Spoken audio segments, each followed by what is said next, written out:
정부가 오늘부터 일주일간 특별 방역 관리 주간으로 정했습니다. 최근 코로나19 확진자가 증가세를 보이고 있는 만큼 계속 확산세를 보일 경우 영업 제한도 불가피한 상황임을 전했습니다.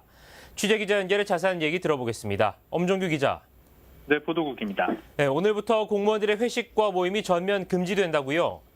네, 그렇습니다. 정부가 오늘부터 다음 달 2일까지를 특별 방역 관리 주간으로 지정했습니다. 최근 코로나19 확산자가 증가세를 보이고 있는 데다 감염 경로를 알 수 없는 환자의 경우도 10명 중 3명이 넘는 등 상황이 나빠지고 있기 때문인데요.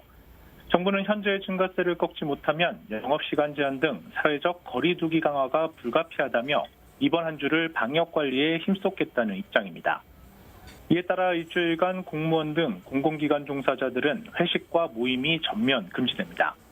또 방역 수칙 위반 여부를 불시에 단속한다는 계획입니다. 또 공공부문의 경우 재택근무와 시차 출퇴근 제도가 확대 적용됩니다. 수도권의 경우 2단계 거리 두기와 5인 이상 사적 모임 금지 등이 그대로 유지되며 실내에서 마스크 착용이 의무화됩니다. 네, 한편 이 주말 사이 백신 확보 소식도 나왔는데요. 이 관련 내용도 전해주시죠.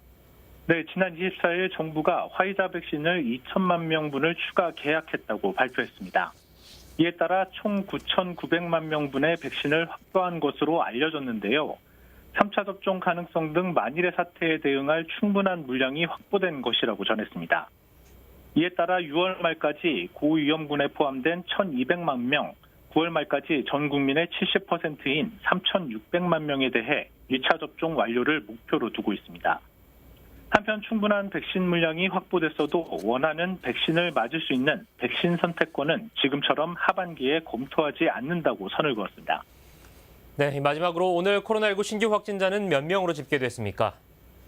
네, 26일 0시를 기준으로 코로나19 신규 확진자는 국내 발생 469명, 해외 유입 31명을 포함해 모두 500명입니다.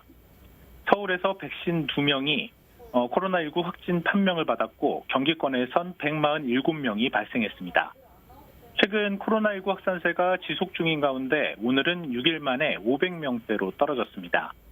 그러나 방역당국은 주말 휴일 검사 건수가 평일보다 대폭 감소한 영향으로 확진자 수가 낮아진 것으로 풀이되는 만큼 확산세가 꺾인 것으로 보기는 어렵다는 입장입니다. 실제로 최근 들어 주 초반까지 확진자가 줄다가 중반부터는 급증하는 패턴이 반복되고 있습니다. 지난주에도 화요일까지 500명대를 기록하다가 수요일부터 곧바로 700명대로 치솟은 바 있습니다. 한편 26일 0시 기준으로 총 226만 6,888명이 1차 접종을 받았고 2차 접종까지 완료한 접종자는 모두 10만 4,905명입니다.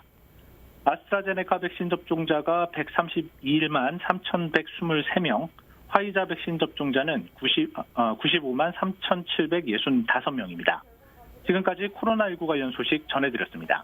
네, 엄종규 기자 잘 들었습니다. 지금까지 코로나19 관련 소식 살펴봤습니다.